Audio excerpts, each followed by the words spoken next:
प्रिय विद्यार्थियों, नमस्कार। मैं डॉक्टर बी आर शास्त्री, सह आचार्य संस्कृत, बाबू शोभाराम राजकीय कला महाविद्यालय अलवर, आज आपको एमए उत्तरार्ध साहित्य ग्रुप के प्रथम प्रश्न पत्र के पाठ्यक्रम में स्थित ध्वन्यालोक प्रथम उद्योत के कार्यक्रम नंबर 6 और कार्यक्रम नंबर 7 का अर्थ एवं विस्तार से व्याख्या कराऊंगा। इससे पहले आपने कार्यक्रम नंबर 5 पढ़ी, जिसमें कहा गया था कि काव्य से आत्मा स एव अर्थ तथा चादि कवे पुरः क्रौंच द्वंद्व वियोगोत्थ शोक श्लोकत्वम आगतः। अर्थात काव्य की आत्मा वह ही प्रतिमान अर्थ है, जैसा कि प्राचीन काल में आदि के वाल्मीकि का क्रौंच युगल के वियोग से उत्पन्न शोक श्लोक के रूप में परिणत हो गया था। तो यहाँ काव्य की आत्मा ध्वनि को कहा है, प्रतिमान अर्थ को कहा है, जो वाच्य और वाचक अर्थ से, वाचक शब्द अर्थात वाच्यार्थ से वो प्रकट नहीं होता है और उसको सहृदयगण ही जान सकते हैं। इसके बाद कार्यक्रम नंबर 6, ये सरस्वती स्वादु तद अर्थ वस्तु निषंद माना महताम कविनाम अलोक सामान्यम अभिव्यक्ति परिस्फुरंत प्रतिभा विशेषम। इसमें कहा गया कि आस्वाद्य में रस भाव रूप उस अर्थ रूप तत्व को प्रवाहित करने वाली महाकवियों की वाणी अलौकिक और परिस्फुट होती हुई प्रतिभा के विशेष को अभिव्यक्त करती है। जो महाकवियों की वाणी है, जो आनंद स्वरूप रस भाव, जो आनंद प्रदान करने वाली है, रस में होती है, सहृदय तथा श्रोताओं के हृदयों में को आह्लादित करती है, तो वो उसे सुनकर रसानुभूति करते हैं और परमानंद की प्राप्ति करते हैं। तो वह अर्थरूप तत्व को प्रवाहित करने वाली वाणी है महाकवियों की, वह अलौकिक और परिस्फुरित होती हुई प्रतिभा के विशेष को अभिव्यक्त करती है। और तद वस्तु तत्वम निषंद माना महताम कविनाम भारती अलोकमान्यम प्रतिभा विशेषम परिस्फुरंत अभिव्यक्तिम येन अस्मिन् अति विचित्र कवि परंपरा वाहिनी संसारे कालिदास प्रभृत्यो दूत्रा पंचसावाक महाकवि इति गणयन्त। वह वस्तु तत्व की प्रवाहित करने वाली महान कवियों की वाणी है, जो वह परिस्फुरित होते हुए प्रतिभा के विशेष को अभिव्यक्त करती है, जिसके कारण इस अति विचित्र कवियों की परंपरा को वहन करने वाले संसार में कालिदास आदि 3 या 5, 6 आदि कवि ही यहाँ हैं।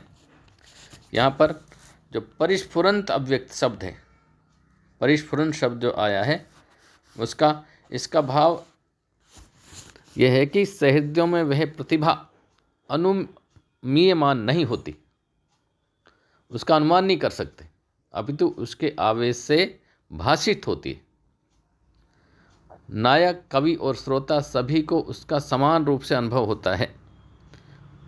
और प्रतिभा विशेषम, कवियों की जो प्रतिभा विशेष है, इसका अर्थ है प्रतिभा अपूर्व वस्तु निर्माण क्षमा प्रज्ञा। वह प्रज्ञा, वह बुद्धि जो अपूर्व वस्तु, अपूर्व अर्थ को के निर्माण करने में सक्षम है। तस्या विशेषो रसावशेष वे सौंदर्य काव्य निर्माण क्षमत्वम, अपूर्व वस्तु के निर्माण में समर्थ प्रज्ञा को प्रतिभा कहते हैं। उसका विशेष है रस के आवेश से विशदता से युक्त सौंदर्य रूप का काव्य के निर्माण की क्षमता। अर्थवस्तु, वह अर्थ की व्याख्या करता है और तत्व शब्द अर्थ की व्याख्या है।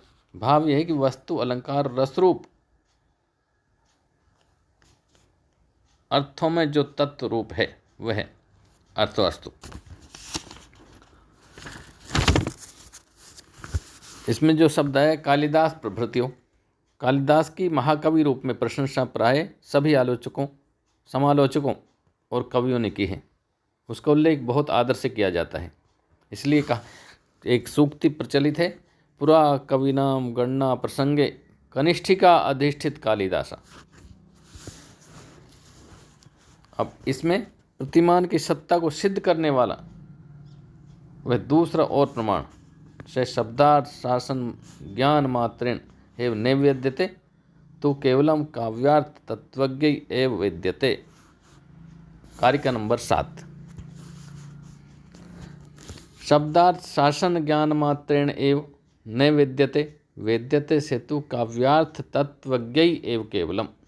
अब जो प्रतिमान अर्थ है उसके विषय में कहा गया है कि वह प्रतिमान अर्थ केवल जो शब्द सीधे वाच्यार्थ को समझने वाले हैं उनकी समझ में नहीं आता है, उनको रसानुभूति वह नहीं कराता है। वह जो विशेष तत्व है, विशेष अर्थ है, विशेष प्रतिमान अर्थ है, वह तो जो काव्य के तत्वज्ञ हैं, तत्व को जानने वाले हैं, काव्य के मर्म को जानने वाले हैं, काव्य का विशेष रूप से आस्वादन करने वाले हैं, काव्य के लक्षणों को और उसकी गहराई को जानने वाले हैं, वही उस अर्थ का आस्वादन करते हैं, उस अर्थ को जान सकते हैं, उस अर्थ की प्रतिभा को। इसलिए ये कारिका नंबर 7 बहुत मुख्य कारिका है। कारिका नंबर 6 भी बहुत मुख्य कारिका थी व्याख्या की दृष्टि से भी। इसमें कहा गया है कि शब्दार्थ शासन ज्ञान मात्रेण एव न वेद्यते। उसको शब्दार्थ शासन ज्ञान मात्रेण, उस प्रतिमान अर्थ को केवल शब्द मात्र शासन, शब्द शास्त्र से, जो शब्दार्थ शब्द मात्र था, शब्द शास्त्र के व्याकरण आदि के ज्ञान से और अर्थशास्त्र कोश आदि के ज्ञान से जानने से विदित नहीं कर सकते।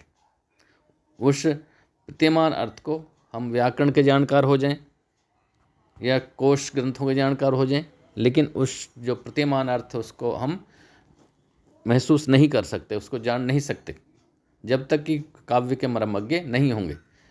तो अपितु केवल काव्य के अर्थ तत्व को जानने वालों को ही विदित होता है वह प्रतिमान अर्थ। वो तो जो काव्य के अर्थ तत्व, काव्य के मर्म को जानने वाले हैं, वही उस तत्व को जान सकते हैं, क्योंकि इस प्रतिमान अर्थ को केवल काव्य के अर्थ के तत्व को जानने वाले ही जान सकते हैं। सो अर्थे यस्मात् केवलम काव्यार्थ तत्वज्ञ एव ज्ञायते। वह अर्थ है जिसको केवल काव्यार्थ के तत्व को जानते हैं। यदि चे वाच्य रूप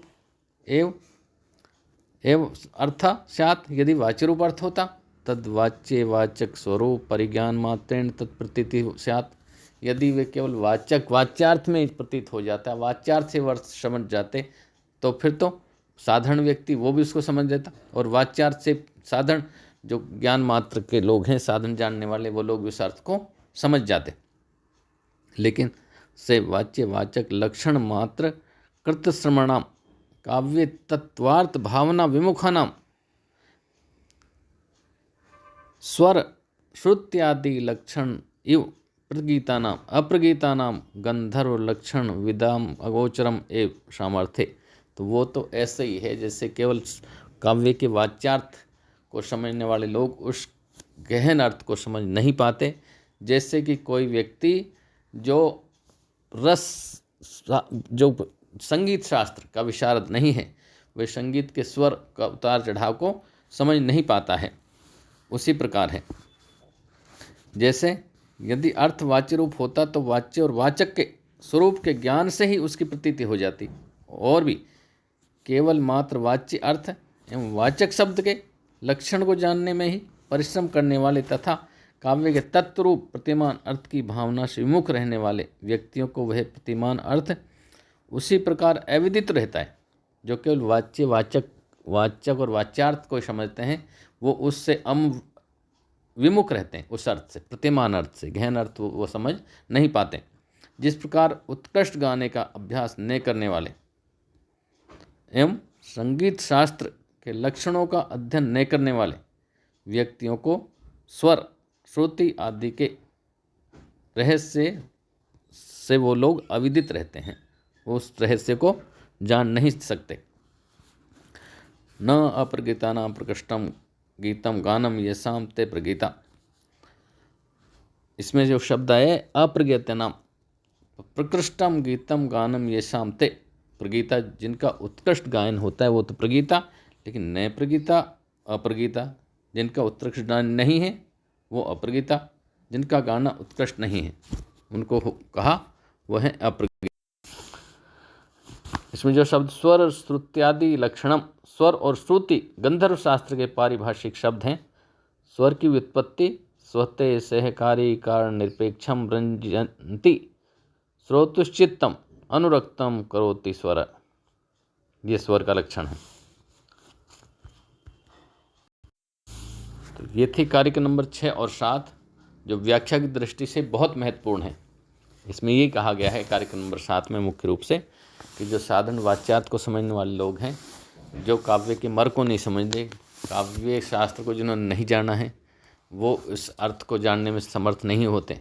जैसे वो श्लोक था स्वसुरो अत्र निमज्जते अत्र हैं, जबकि उसका वाच्यार्थ सीधा एक सास यहाँ रहती या मैं रहती हूँ और मेरी 4 पैसे मत टकराना, लेकिन उसका जो काव्य के जानकार हैं सहृदयगण, वो ये समझ सकते हैं वह नायिका उस राहगीर से, उस ठहरने वाले से, नायक से वो ये कह रही है कि तुम मेरी 4 पाई पे ही आना और सास की 4 पाई पे मत चले जाना। ये जो अर्थ है वो ध्वन्य अर्थ है, प्रतीयमान अर्थ है, और जो सहृदयगण ही काव्य के मर्म को जानने वाले व्यक्ति ही इसको समझ सकते हैं। इसलिए कहा गया कि शब्द शासन और अर्थ शासन के ज्ञान मात्र से को नहीं जान सकता।